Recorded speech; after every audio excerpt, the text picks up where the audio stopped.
During a state of emergency, oftentimes a government will implement anti-price gouging laws that basically makes it illegal to raise prices above a certain point during an emergency. This, however, has proven to be quite ineffective and caused many unintended issues such as shortages and supply hoarding. For instance, in 2005, when Hurricane Katrina hit Texas, the government decided to implement a price ceiling on certain non perishable foods.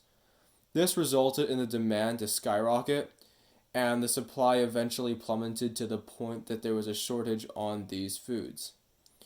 The sharp positive shift in the demand curve could have been addressed had these laws not been in place, as the market would have found its own equilibrium, with marginal buyers willing to pay more for the products, and those who don't find it a necessity to leave the market.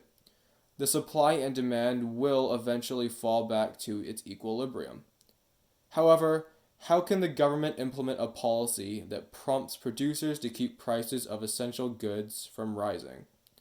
One solution would be for the government to provide incentives for producers to produce more supply.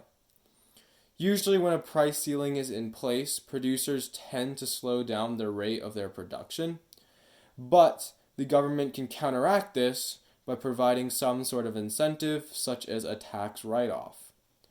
Another solution would be to distribute public goods to the people, therefore decreasing this demand and resulting in the supply curve shifting back to its equilibrium.